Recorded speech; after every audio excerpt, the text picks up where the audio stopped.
Mi experiencia ocurrió en una madrugada de 2017 y todavía hoy no puedo decir con certeza qué fue real y qué construyó mi cabeza encima de lo que fue real.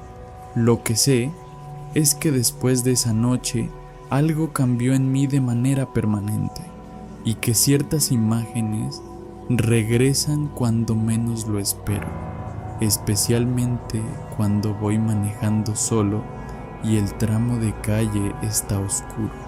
En esa madrugada yo ya andaba de mal humor desde antes de salir de casa.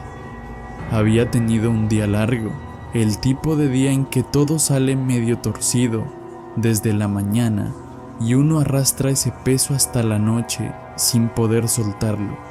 Preferí salir a trabajar que quedarme encerrado con los pensamientos. Probablemente era la decisión equivocada, pero era la única que podía tomar en ese momento. Guadalajara de madrugada tiene una cara que el turista no conoce. Las avenidas grandes se quedan más vacías, pero no del todo. Siempre hay alguien caminando, algún carro pasando, alguna luz prendida en una ventana, pero las colonias más chicas se ponen oscuras y calladas, y cuando llueve, entonces la ciudad se siente todavía más rara. Los postes se reflejan en el agua de las calles y todo parece más profundo de lo que es. Estaba lloviendo bastante esa noche, de esas lluvias pesadas y constantes que hacen trabajar los limpiaparabrisas sin parar y dejan la visibilidad baja en las calles con poca iluminación. Ya llevaba como 40 minutos rodando sin conseguir un solo viaje. Había llegado a un punto en que estaba pensando seriamente en irme a casa a dormir y fue entonces cuando me sonó el celular. Era una señora del vecindario, alguien que me conocía de vista porque trabajé años en esa zona. Me preguntó si andaba por la parte de los salones de fiesta, que si podía pasarlos a recoger a ella, a su marido y a su papá. Le dije que sí. Giré el taxi hacia la dirección que me dio. Cuando llegué al lugar, los vi saliendo por la puerta lateral de un salón. La señora y su esposo cargaban al papá de los hombros, cada uno de un lado, con visible dificultad. El señor venía con la cabeza caída hacia adelante y los pies arrastrando, completamente fuera de sí. O eso fue lo que pensé en ese momento. Lo reconocí al instante, un hombre mayor de como 70 años, cabello blanco, que yo veía de vez en cuando en la banqueta de su casa tomando el aire. Buena gente, sin problema. Me bajé para ayudar, pero la señora me lo agradeció con un gesto y dijo que ellos podían. Decidieron sentar al papá en el asiento del copiloto a mi lado, y ella y su marido se fueron atrás.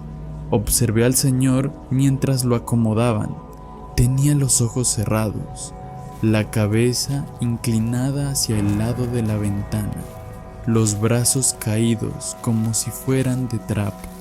La hija le puso el cinturón con cuidado y cerró la puerta. Me acuerdo de haber pensado que estaba respirando porque el pecho subía y bajaba levemente, o al menos eso creí en ese momento. Durante el viaje, la señora y su marido platicaron conmigo sobre la fiesta. Era el cumpleaños de un amigo antiguo del papá. Habían comido bien, habían brindado bastante. Los dos hablaban con la ligereza de quien pasó una buena noche. El papá no hizo ni un solo sonido en todo el camino, ni un quejido, ni un suspiro, nada de lo que hace la gente aunque esté completamente dormida o borracha.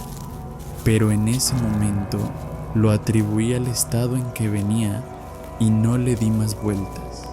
Cuando llegamos a la colonia, me agradecieron, me pagaron bien y se bajaron. Los observé por los espejos mientras los dos lo cargaban por la banqueta hacia la puerta de su casa. Recuerdo haber pensado que era extraño lo mucho que parecía pesar para 2 personas. El marido estaba haciendo un esfuerzo visible, y los pies del señor de verdad no tocaban el suelo en ningún momento. Pero pensé que era simplemente el peso de un hombre inconsciente, que el cuerpo sin resistencia pesa diferente, y lo dejé pasar.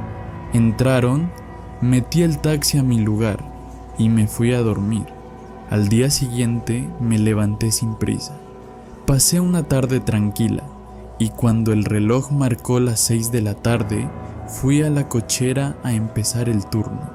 Abrí el portón. La luz entró e iluminó el interior del taxi.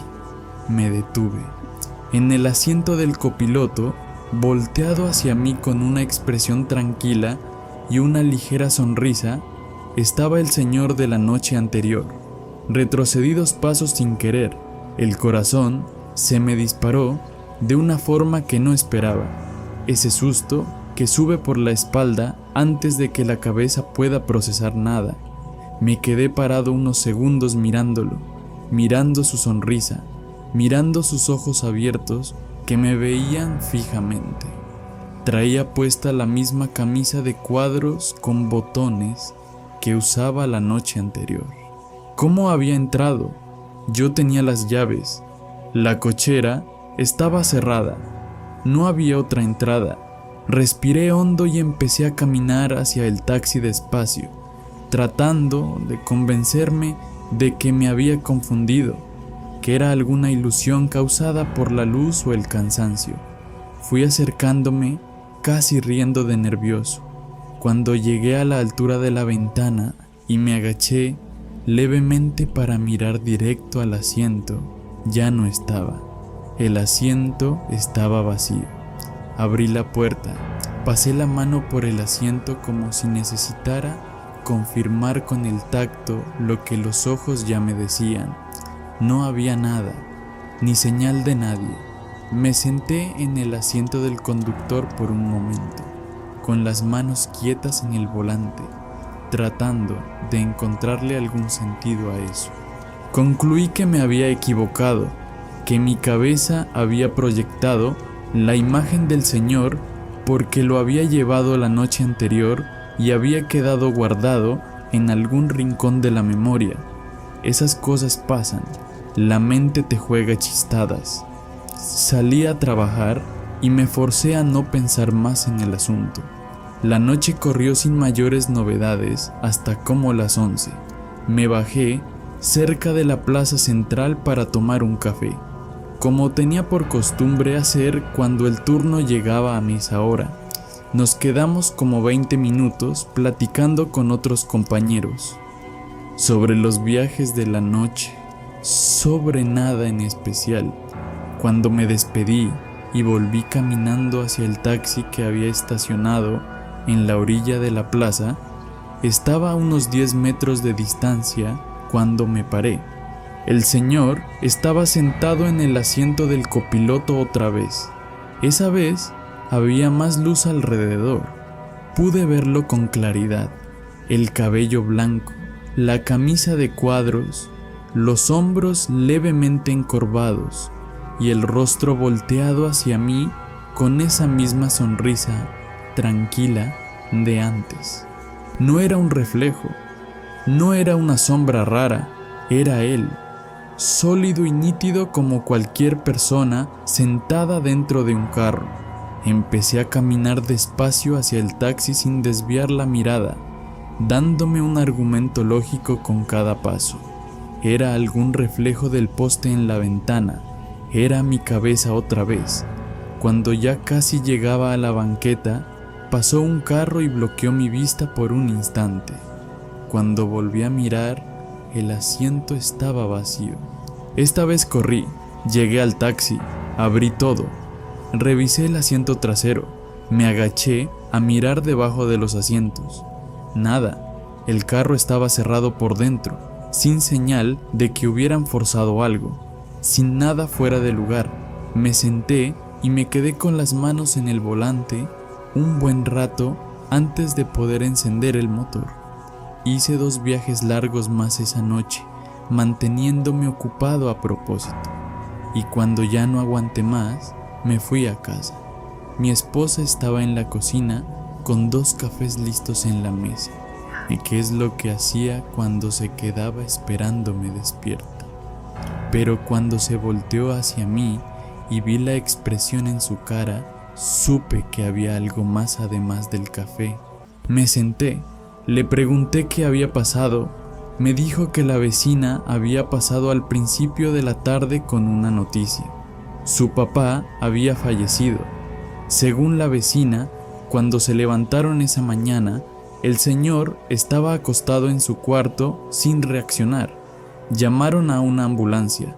Los paramédicos examinaron al hombre y dijeron que había muerto hacía aproximadamente 7 horas, lo que significaba que había muerto durante la madrugada, probablemente poco después de llegar a casa.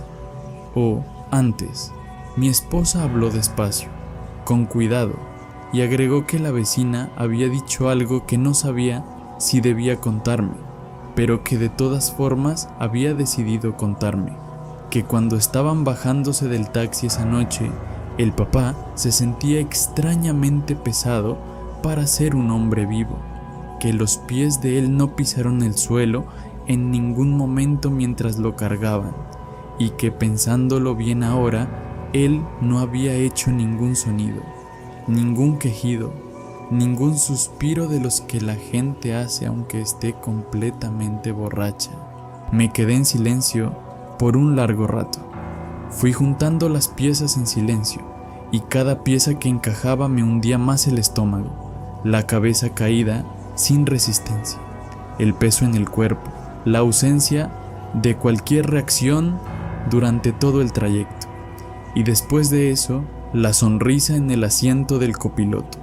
La sonrisa en el asiento del copiloto otra vez, como si quisiera decirme algo, o como si simplemente no quisiera irse todavía. Le conté todo a mi esposa, las 2 veces en la cochera, la vez en la plaza, la expresión tranquila que tenía en cada aparición. Ella me escuchaba con atención sin interrumpirme. Me levanté, fui a la cochera, prendí la luz. Estaba ahí otra vez, sentado en el asiento del copiloto, mirándome con la misma sonrisa de siempre, como si ese asiento fuera el lugar más natural del mundo para él. Grité sin poder controlarme. Fue un grito que salió sin aviso, mitad susto y mitad algo que no sé nombrar, quizás desesperación de ver por tercera vez algo que mi cabeza todavía no lograba encajar en ninguna categoría conocida. Mi esposa vino corriendo a la cochera, me agarró de los brazos y me fue diciendo que me calmara, que respirara, que a lo mejor me estaba confundiendo. Señalé el asiento y le dije que estaba ahí, que yo lo había visto con mis propios ojos. Cuando volví a mirar, el asiento estaba vacío. Me jaló de regreso adentro de la casa y nos quedamos sentados un rato sin hablar mucho. Fue ella quien dijo con voz tranquila que a lo mejor el señor no estaba tratando de asustarme, que al fin y al cabo yo era la persona que lo había traído a casa, la última persona que había hecho algo por él cuando todavía estaba entre nosotros, aunque yo no lo supiera en ese momento, y que quizás de la manera en que funcionan las cosas, cuando alguien se va, él se había quedado un poco más cerca de quien le había hecho algo bueno esa noche. No sé si esa explicación es la correcta. No soy de rezar mucho ni de ir a misa con regularidad, pero en ese momento algo de esa idea tuvo sentido de una manera que el miedo puro no lo tenía. No es que el miedo se acabó, porque no se acabó, pero se hizo más chico. 2 días después fue el velorio. Me acerqué al ataúd y me quedé ahí parado un momento, mirando el rostro del señor con esa expresión que tienen los muertos, más quieta, más distante, diferente a la sonrisa que yo había visto en el taxi. Me despedí en voz baja, Le agradecí por haberme acompañado esa noche y prometí que cuidaría a su familia mientras pudiera. Después de ese día, nunca más lo vi en el asiento del copiloto. Me llevó tiempo dejar de mirar ese asiento cada vez que me subía al taxi. Había días en que casi esperaba verlo ahí, y la ausencia tenía un peso raro que no esperaba sentir, como si una presencia que me había asustado tanto se hubiera vuelto familiar de alguna manera. Lo que me quedó después de todo eso no es exactamente una certeza sobre lo que existe o no existe del otro lado, es más bien una sensación de que ciertas cosas no caben en las explicaciones que uno usa en el día a día, y que quizás es mejor dejar algunas de ellas en paz que tratar de forzarles un sentido que no llega. Ese señor me asustó de verdad, y aún así, mirando para atrás, no puedo sentir nada malo en lo que hizo. Era un hombre que llegó a casa, y quizás necesitaba que alguien supiera eso. Si llegaste hasta aquí y tienes una historia que todavía no puedes explicar, déjala en los comentarios. Leemos todo lo que llega, y si esta historia te movió algo por dentro, suscríbete a La Noche Tiene Testigos.